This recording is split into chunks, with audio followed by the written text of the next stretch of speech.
नमस्ते मित्रों, राम राम। आप सभी का स्वागत है। और संभव सीरीज के अंतर्गत आज हमारी चौथी क्लास है मित्रों।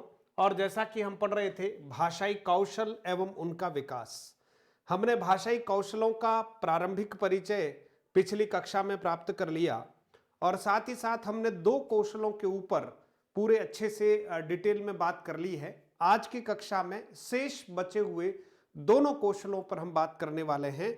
हमारे जितने भी मित्र जुड़ पा रहे हैं सभी का स्वागत कर रहा हूं। मित्रों, क्लास में जैसे ही आप जुड़ते हैं क्लास को जरा लाइक और शेयर जरूर कर दीजिएगा ताकि अन्य मित्रों तक ये क्लास बहुत आसानी से पहुंच जाए। तो आप सभी का इस पूर्णतः निशुल्क कक्षा में स्वागत करता हूं। मित्रों, ये एक प्रकार से रिवीजन क्लासेस हैं आपकी और परीक्षा उपयोगी कंटेंट सीधा जो आपके लिए फायदेमंद है वही मैं लेकर उपस्थित हुआ हूं। तो आइए शुरुआत करते हैं आज के क्लास की।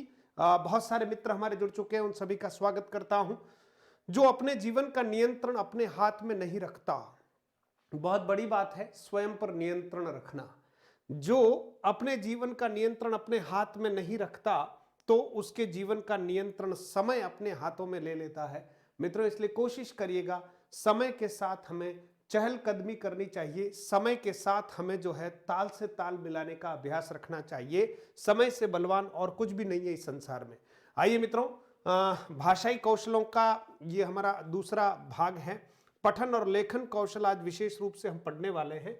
आपको चैनल अगर अच्छा लगता है तो सब्सक्राइब कीजिएगा, डाउनलोड कीजिए मधुरम हिंदी ऐप को और ज्वाइन करें पीडीएफ के लिए मधुरम हिंदी टेलीग्राम चैनल को। ये आपसे पहले ही आग्रह कर लिया गया है। हमारी सभी कक्षाओं के पीडीएफ में सीधे टेलीग्राम में शेयर करता हूं मित्रों, आप आराम से उनको पढ़ सकते हैं। चलिए शुरुआत करते हैं। मित्रों, जैसा कि आप देखिएगा भाषाई कौशलों पर हम चर्चा कर रहे थे, तो भाषाई कौशलों पर चर्चा करते हैं तो हमारे सामने चार कौशलों की बात की गई थी। पहला कौशल है हमारा सुनना, दूसरा कौशल है हमारा बोलना, तीसरा कौशल है हमारा पढ़ना और चौथा कौशल है हमारा लिखना, है ना। और सभी कौशलों की जननी किसे कहा गया मित्रों? तो हमने कल इस बात को स्पष्ट किया था, सुनना सभी कौशलों की जननी है। प्रथम प्राथमिक कौशल कौन सा है? तो प्रथम या प्राथमिक कौशल जो है वो मित्रों कौन सा है? सुनना है। ठीक है मित्रों। और इसी तरह से अगर हम बात करते हैं मित्रों तो अंतिम कौशल और कठिन कौशल कौन सा है मित्रों? तो वो लिखना है ना। तो यहां तक हमने स्पष्ट कर दिया था। आइए हम पठन कौशल की बात करते हैं जिसमें पढ़ने की क्रिया की जाती है, जिसको हम पढ़ना कौशल भी कह सकते हैं, पठन कौशल भी कह सकते हैं। और अंग्रेजी में अगर हम बात करते हैं तो रीडिंग स्किल है मित्रों, रीडिंग स्किल। अब आप देखिएगा तीसरा और महत्वपूर्ण कौशल है, बिल्कुल ठीक बात है, ये तीसरा कौशल है और महत्वपूर्ण है। ग्राह्यात्मक कौशल है, इनपुट स्किल है। ये भी हमने देखा था कि एक पठन है और दूसरा सुनना है, ये दोनों ही ग्राह्यात्मक जो है वो कौशल हैं। और अभिव्यक्तात्मक कौशल जिसके द्वारा हम अभिव्यक्ति कर देते हैं, यानी जो विचार हमारे भीतर है उनको हम बाहर निकालते हैं। तो दो ही रास्ते हैं, है ना। एक तो बोलकर हम विचारों को बाहर निकालते हैं, दूसरा लिखकर अपने विचारों को अभिव्यक्त करते हैं, वो अभिव्यक्तात्मक कौशल है।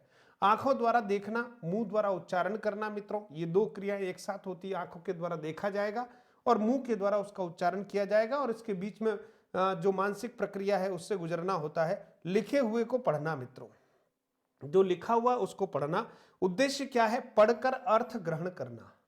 जो लिखा हुआ है उसको पढ़कर क्या करना है मित्रों? अर्थ ग्रहण करना है। इसलिए पठन कौशल से तात्पर्य केवल पढ़ना नहीं है, पढ़कर अर्थ ग्रहण करना है। सुनना कौशल का तात्पर्य केवल सुनना नहीं है, सुनकर अर्थ ग्रहण करना है मित्रों। और इसी तरह से आप देखते हैं उच्चारण कौशल का अर्थ केवल उच्चारण ही नहीं है मित्रों, है ना। हाँ, वो उच्चारण जो है वो स्पष्ट करना है, सोच समझ कर करना है, सामने वाला भी उसको अच्छे से सुनकर उसका अर्थ जो है ग्रहण कर पाए, उसे हम उच्चारण कौशल कहते हैं मित्रों।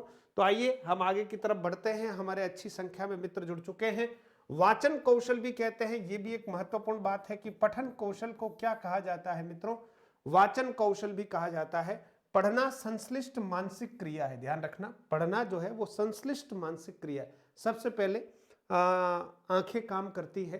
आंखें जो है वो वर्ण को, शब्द को पहचानने का काम करती है। उसके बाद ठीक जो है मस्तिष्क में एक प्रक्रिया जो प्रारंभ हो जाती है, जो पूर्व में प्रत्यय जो अवचेतन मन में स्थित है उनके द्वारा जो है वो पढ़ा जाता है। पढ़ने के बाद चिंतन मनन की प्रक्रिया और फिर बोला जाएगा तुरंत, क्योंकि आप सोचिए पढ़ने का अर्थ होता है देखना, देखने के बाद उसका उच्चारण करना। फिर देखिए मित्रों, लिपि चिन्हों की पहचान। सबसे पहले लिपि चिन्हों की पहचान, फिर अर्थग्रहण तथा पूर्वापर संबंध जोड़ते हुए, पहले देखा हुआ है, पूर्वापर संबंध जोड़ते हुए पूर्ण आशय को समझ लेना ही पढ़ना या पठन है। पूर्ण आशय को समझ लेना ही पढ़ना या पठन है।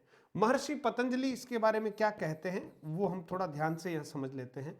महर्षि पतंजलि कहते हैं कि बिना भाव ग्रहण किए पढ़ने वालों की उपमा उस बोझ ढोने वाले गर्दभ से की है जिससे पीठ पर लदे हुए बोझे का तो अनुभव होता है परंतु वस्तु का ज्ञान नहीं होता। ठीक बात है कि गधे की पीठ पर एक बोझ है, इसका अनुभव तो उसे होता है, लेकिन ये किसका बोझ है, इसमें कौन सी वस्तु है, इसका उसे कोई पता नहीं होता है। पठन में आंखों द्वारा लिपि चिन्हों को देखा जाता है। मस्तिष्क द्वारा चिन्हों की पहचान व उच्चारण अवयवों द्वारा देखे गए चिन्हों का उच्चारण किया जाता है। मित्रों, ये पठन का है ना पूरा का पूरा प्रोसेस है जो आपसे पहले ही बता दिया मैंने कि सबसे पहले आंखों के द्वारा जो है वो क्या किया जाएगा, देखा जाएगा। देखने के बाद उन प्रत्ययों को पहचाना जाएगा और पहचानने के बाद मुंह के द्वारा उसका क्या किया जाएगा, उच्चारण किया जाएगा। ये पूरा पठन कौशल का एक प्रोसेस है, प्रक्रिया है। चलिए आगे की तरफ बढ़ते हैं मित्रों।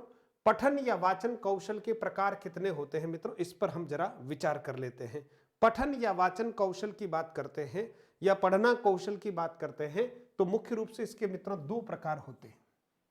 जैसा कि आप जानते हैं दो प्रकार, एक में आवाज की आवश्यकता है, दूसरे में ध्वनि की या आवाज की आवश्यकता नहीं पड़ती है। अब आप देखिए यहां आवाज की आवश्यकता जिस वाचन में पड़ती है उसको हम सस्वर वाचन कहते हैं, जिसका एक नाम है व्यक्त पठन, है ना। सस्वर का अर्थ होता है सधनस्वर यानी स्वर सहित, ठीक है, जिसको हम ये कहते हैं कि जिसमें आवाज की आवश्यकता है, ध्वनि की आवश्यकता है।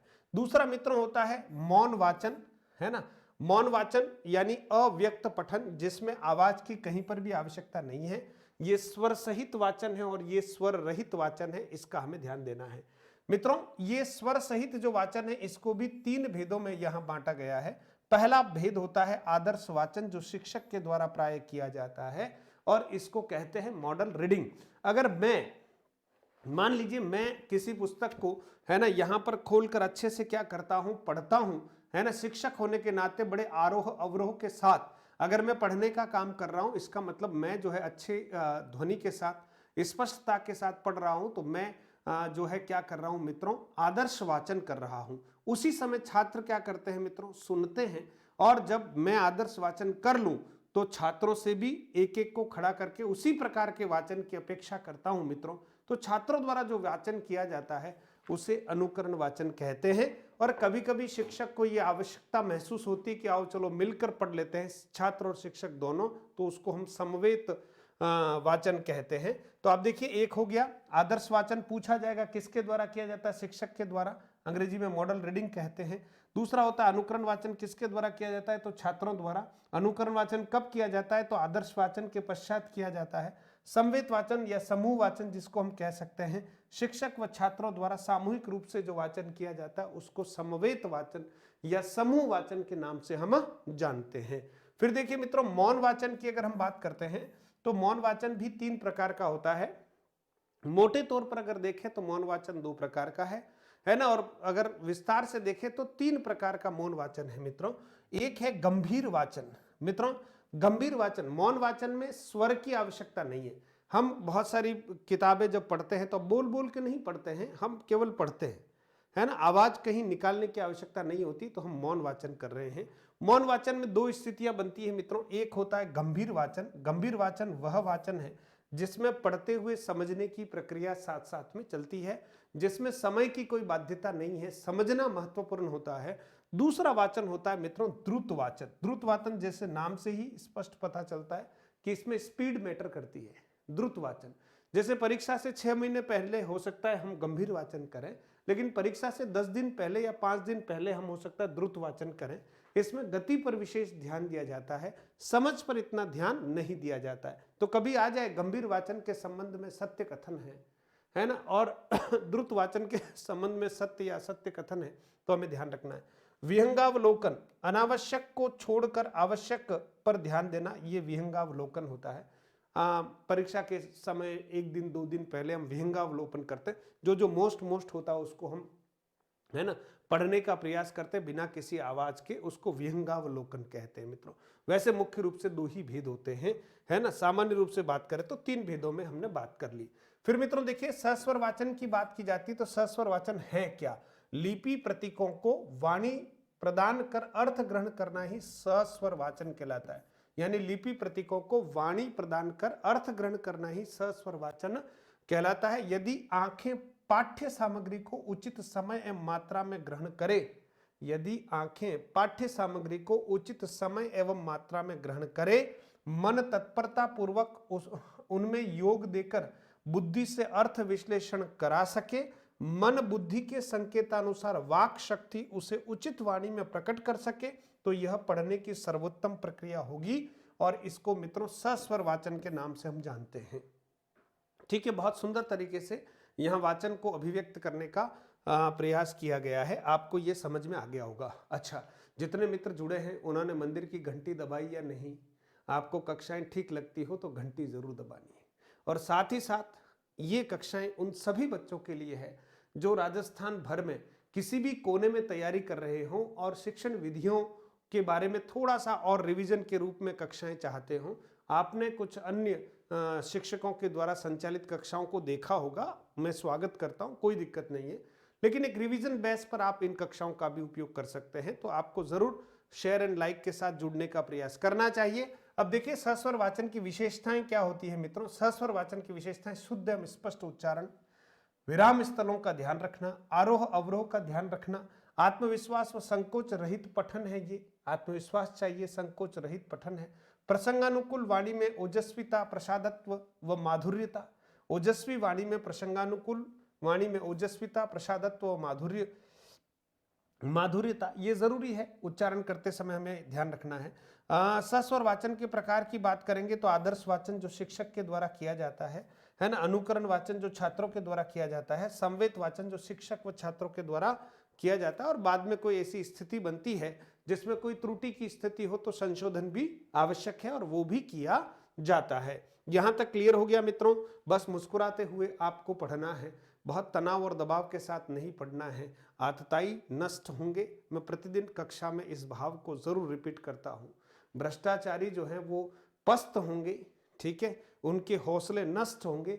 बड़े से बड़ा व्यक्ति अगर इस दुष्ट कार्य में जुटा हुआ है, उनके सपने, उनकी मानसिकता, उनकी संपत्ति सब नष्ट भ्रष्ट होगी, है ना। मैं यहाँ से ये इसी प्रकार की कामनाएं करता हूँ उन लोगों के लिए जिन्होंने हमारे हजारों हजार बच्चों को कहीं न कहीं चोट पहुंचाई है, लाखों बच्चों के सपनों को छीनने का काम किया है, क्षत विक्षत किया है उनके उत्साह को, उनका कभी भला नहीं हो सकता। मित्रों, सस्वर वाचन की बात हो गई। अब देखिए, स्वर रहित वाचन जिसको हम मौन वाचन कहते हैं या मौन पठन भी कहते हैं। मौन शब्द का अगर हम विश्लेषण करें तो मुनि मूल शब्द है और अप्रत्यय जो है अपत्यवाचक है। दोनों को मिलाते हैं तो मौन शब्द का जो है मौन शब्द की व्युत्पत्ति होती है। इस प्रकार के वाचन में छात्रों द्वारा वाणी का प्रयोग नहीं किया जाता है। ध्यान रखना, सस्वर वाचन के संबंध में सत्य कथन है, 4 ऑप्शन बना डालेंगे। ध्यान रखना, इसमें द्वारा वाणी का प्रयोग नहीं किया जाता है क्योंकि मौन वाचन है मित्रों। तथा लिखे हुए को चुपचाप ध्यान से मन ही मन पढ़ा जाता है। तथा लिखे हुए को चुपचाप मन ही मन क्या किया जाता है मित्रों? पढ़ा जाता है। तो मौन वाचन का महत्व क्या है मित्रों? इसको हम समझने का प्रयास करते हैं। समय व शक्ति की बचत होती है। कहते हैं मित्रों कि मौन तरीके से अगर हम कोई पठन करते हैं तो शरीर को जितनी एनर्जी लगानी होती है सस्वर वाचन में, उतनी एनर्जी का प्रयोग उसमें नहीं होता है और एक बहुत कम समय में अधिक हम पढ़ पाते हैं। तो समय व शक्ति की बचत होती है। कम समय में अधिक विषय वस्तु का अध्ययन मित्रों, ठीक है, कम समय में अधिक विषय वस्तु का अध्ययन, बिल्कुल ठीक बात है। विचारों का आत्मसातीकरण आसानी से, यानी जो भी विचार आप पढ़ रहे हैं उसको आत्मसात बहुत आसानी के साथ कर सकते हैं और इस पठन से अन्य कोई परेशान नहीं होता। बहुत उपयोगी वाचन है ना। और ये वाचन जो है बहुत उपयोगी है।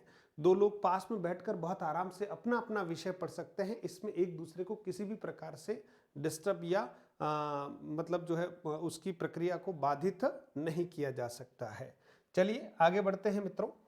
हाँ, आप देखिए, मौन वाचन के प्रकार की अगर बात करते हैं तो मुख्य रूप से मौन वाचन 2 प्रकार से आप मान सकते हैं। विहंगावलोकन अपनी जगह एक बात है, लेकिन मुख्य रूप से दो ही प्रकार मान लें आप, गंभीर वाचन और दूसरा होता है द्रुत वाचन। ठीक है, विशेष कक्षा 3 से ही सस्वर वाचन के साथ मौन वाचन की शिक्षा प्रारंभ की जा सकती है, ध्यान रखना है ना। कक्षा 3 से ये प्रश्न बच्चे पूछ रहे थे, है ना, पिछली कक्षा में भी किसी ने पूछा था।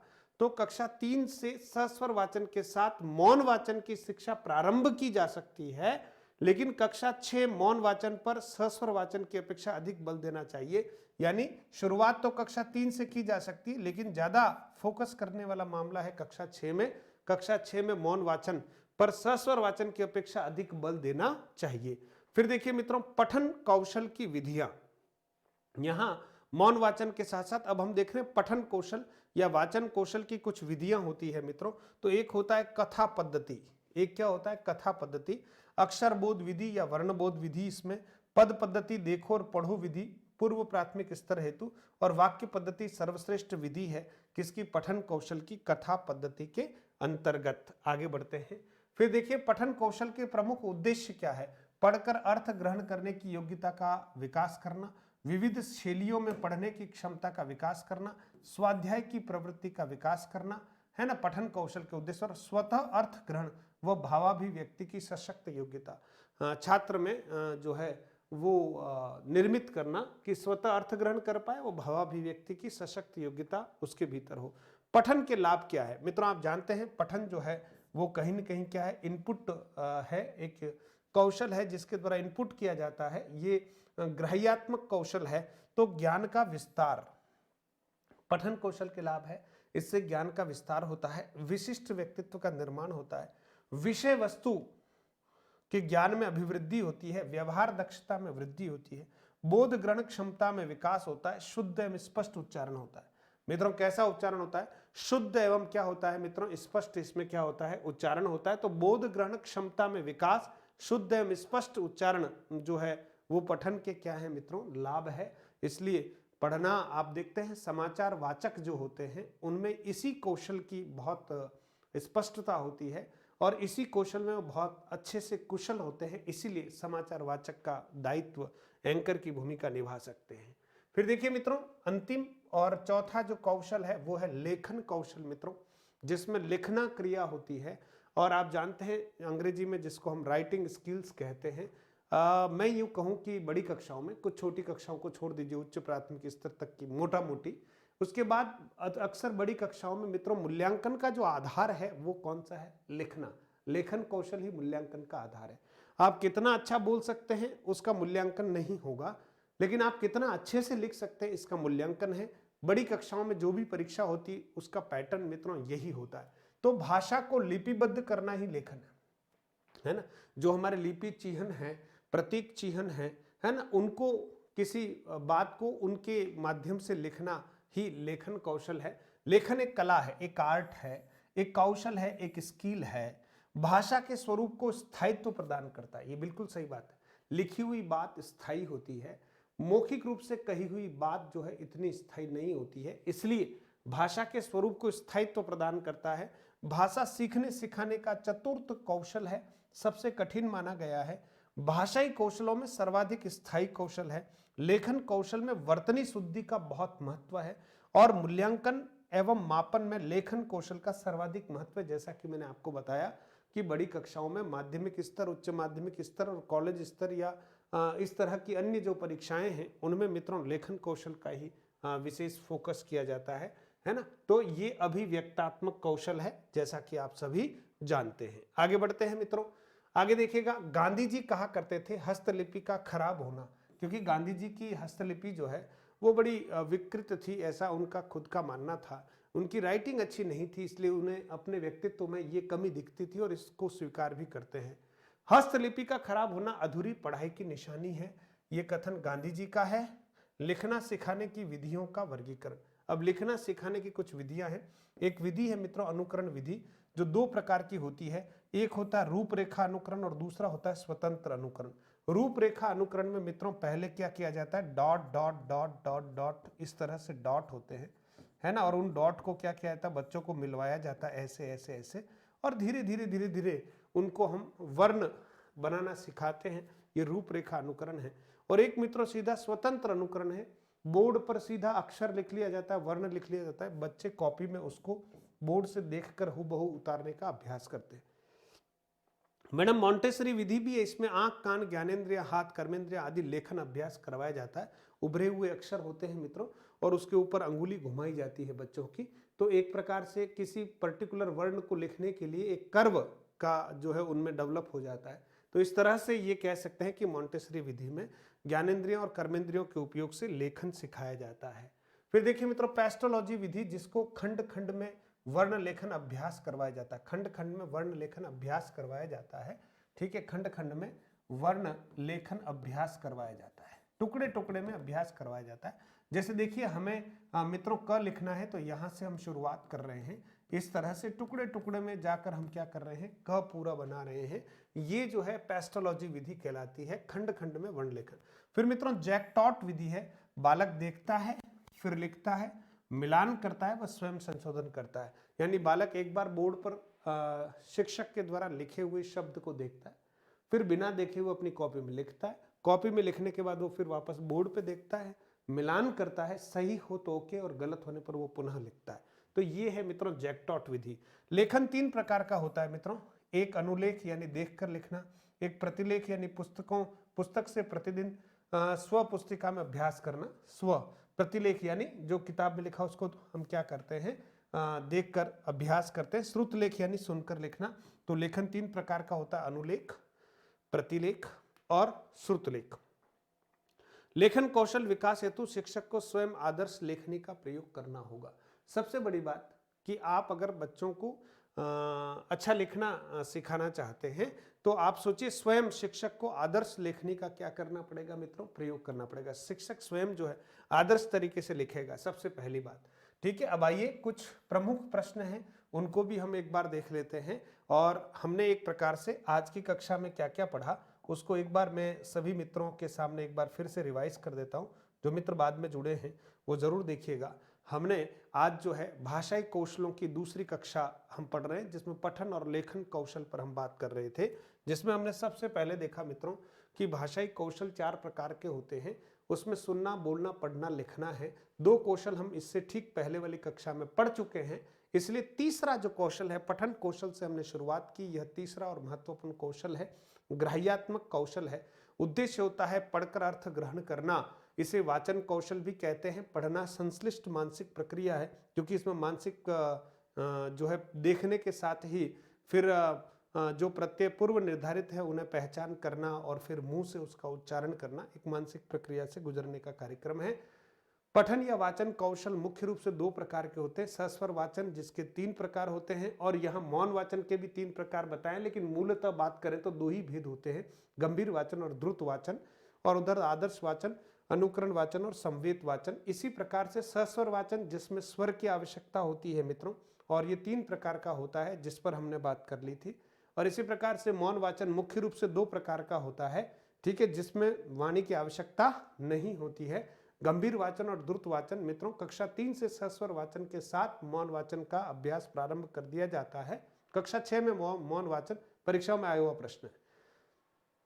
मौन वाचन पर स्वस्वर वाचन की अपेक्षा अधिक बल देना चाहिए। फिर पठन कौशल की हम बात कर रहे हैं मित्रों, तो पठन कौशल में 3 विधियां हैं, अक्षर बोध विधि या वर्ण बोध विधि, पद पद्धति देखो और पढ़ो विधि, ये पूर्व प्राथमिक कक्षाओं के लिए, और वाक्य पद्धति सर्वश्रेष्ठ पद्धति है।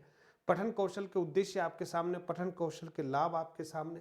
लेखन कौशल की बात कर रहे हैं मित्रों, चौथा और महत्वपूर्ण कौशल है लेखन कौशल, जिसको राइटिंग स्किल कहते हैं मित्रों। ये आउटपुट स्किल है, अभिव्यक्तात्मक कौशल है ना। और भाषा को लिपिबद्ध करना ही मित्रों अगर कहा जाए तो लेखन है। और गांधी जी ने कहा कि हस्तलिखि का खराब होना अधूरी पढ़ाई की निशानी है। लिखना सिखाने की विधियों का जब हम वर्गीकरण करते हैं तो अनुकरण विधि है, मैडम मॉन्टेसरी विधि है, फिर पेस्टोलॉजी विधि है, जैक्टॉट विधि है मित्रों। ये सब लेखन को सिखाने की विधियां हैं। और लेखन के प्रकार की बात करें तो अनुलेख, प्रतिलेख और श्रुतिलेख जो है वो हमारे सामने है मित्रों। अब हम कुछ प्रश्नों को भी देख लेते हैं। आप सभी मित्र जितने भी जुड़े हुए हैं क्लास को लाइक करते हुए प्रश्नों के उत्तर जरूर दीजिएगा। हाँ, आपकी उपस्थिति ऊर्जा देती है, हमेशा कहता हूं। पूर्ण मनोयोग के साथ ये कक्षाएं आप तक हम पहुंचा रहे हैं। कल आपको कक्षा इसलिए नहीं दी कि 28 तारीख के दिन मैं भी आपके साथ विरोध दर्ज कराने का पूरा मानस बनाते हुए हाँ, मैं आपके लिए जयपुर तो नहीं आ सका, और हम चूंकि सरकारी सिस्टम में है मित्रों, सरकार का विरोध इस रूप में हम नहीं कर सकते, है ना। हमारी मर्यादाएं हैं, लेकिन हमारी संवेदनाएं आपके साथ रहती है। हम सदैव प्रयास करेंगे कि लोकतांत्रिक तरीके से आप अपना विरोध दर्ज कराएं। हम इसी तरह से शाब्दिक रूप से आपके साथ रह सकते हैं, और हम प्रयास करते हैं कि आपका हौसला कहीं कमजोर ना हो, है ना मित्रों। और आपको निरंतर जब तक न्याय नहीं मिले तब तक हमें संघर्ष करना चाहिए, और सरकार को भी इस बारे में विशेष रूप से कुछ प्रयत्न करना चाहिए, ऐसा हमारा विनम्र आग्रह है। भाषा सीखने के लिए कौन सा कारक सर्वाधिक महत्वपूर्ण है मित्रों? तो भाषा की पाठ्य पुस्तक, समृद्ध भाषिक वातावरण, भाषा के व्याकरणिक नियम, पाठ पर आधारित प्रश्नोत्तर। तो मित्रों बिल्कुल समृद्ध भाषिक वातावरण। कहते हैं उत्तर भारत के बच्चे को दक्षिण भारत के किसी भी प्रांत में ले जाएं, है ना, और उसको उस भाषा का माहौल मिलेगा तो वो वही भाषा सीख जाएगा। इसलिए समृद्ध भाषिक वातावरण होना बहुत आवश्यक है मित्रों। दूसरा है नंबर 2, बोलना कौशल में सबसे महत्वपूर्ण है। बोलना कौशल में सबसे महत्वपूर्ण क्या होता है? अलंकारिक भाषा का प्रयोग, मधुर वाणी, संदर्भ एवं स्थिति के अनुसार अपनी बात कह सकना, ये सबसे महत्वपूर्ण है। संदर्भ एवं स्थिति के अनुसार अपनी बात को कह सकना, ये बोलना कौशल का सबसे महत्वपूर्ण भाग है। बिल्कुल समय और परिस्थिति के अनुसार हमें क्या कहना चाहिए, इसका हमें ज्ञान होना चाहिए। फिर मित्रों आगे बात करते हैं। जैसा कि आपको पता है, सीईटी के जितने भी हमारे मित्र तैयारी कर रहे हैं उनके लिए हिंदी व्याकरण की शानदार लगभग 2000 प्लस प्रश्नों का एक टेस्ट हिंदी व्याकरण का है, उसका आप लाभ ले सकते हैं। ये सीईटी ग्रेजुएशन लेवल के लिए भी और सीईटी 10+2 दोनों को हमने कंबाइन करके एक साथ ही दे दिया है, तो आप इसका उपयोग कर सकते हैं। मधुरम हिंदी ऐप को डाउनलोड करके आप ये ले सकते हैं। 31 तारीख लास्ट है मित्रों ऑफर के लिए। फिर जो है इसकी प्राइस कुछ बढ़ जाएगी, है ना। हमने ऐप वालों से रिक्वेस्ट करके ये ऑफर आप तक पहुंचाया है। लेवल 1 हिंदी व्याकरण, बार बार कह रहा हूं, और शिक्षण विधियां समस्त, है ना, जो पाठ्यक्रम के अनुसार है वो 51 रुपये में आपके लिए है। और लेवल 2 जो है हिंदी व्याकरण 120 नंबर की और 20 नंबर की आपके शिक्षण विधियां, संपूर्ण जो पाठ्यक्रम है 251 रुपये में आपके समक्ष रखा गया है। आप चाहें तो इसका उपयोग 31 दिसंबर तक कर सकते हैं। आपको कुछ भी नहीं करना है मित्रों, आपको केवल मधुरम हिंदी को डाउनलोड करना है ना, ऐप को डाउनलोड करना है। और कोई दिक्कत आए तो आपसे पहले ही बता दिया गया था, आप व्हाट्सएप के द्वारा इन नंबरों पर संपर्क कर सकते हैं। व्हाट्सएप करिए मित्रों, कॉल नहीं करें, ठीक है। ये नंबर आपके लिए यहाँ पर फ्लैश किए गए हैं 98931, ठीक है मित्रों। तो आप सबके लिए ढेर सारा आशीर्वाद है, शुभकामनाएं हैं, और फिर हम अगली क्लास में मिल रहे हैं मित्रों। एक कॉमन टॉपिक हम लेकर आ रहे हैं जिसका नाम है मूल्यांकन की विधियां। तो मूल्यांकन की विधियों की कक्षा में आपका स्वागत करूंगा। आप कल जो है उस कक्षा के लिए तैयार रहिएगा। तब तक के लिए पढ़ते रहें, मुस्कुराते रहें, कई झंझावात जिंदगी में आएंगे। कहते हैं कि परमात्मा की सबसे सुंदर पुत्री है चुनौती, है ना। इसलिए वो अगर किसी मनुष्य के जीवन में आती है, इसका मतलब परमात्मा ये चाहते हैं कि हमारी उनकी जो बेटी है उसको किसी योग्य व्यक्ति के हाथ में सौंपें। इसलिए आप देखते हैं अक्सर हम सोचते हैं कि यार मैं इतना अच्छा हूँ और मेरे जीवन में चुनौतियाँ क्यों आती है। तो परमात्मा की सबसे अच्छी बेटी का नाम चुनौती है, तो वो अच्छे व्यक्ति के पास ही जाएगी, क्योंकि परमात्मा चाहता है कि उनकी बेटी जो है सही जगह पर सही घर में जाए। तो अब चुनौतियाँ हमारे जीवन में आएगी, लेकिन इस चुनौती को हम डटकर जो है मुकाबला करेंगे, चूंकि मनुष्य हैं, है ना। थोड़े से हौसले से हम जंग जीत जाएंगे। हौसला अपने भीतर रखना है, हीन भावनाओं से ऊपर उठकर ध्यान रखना।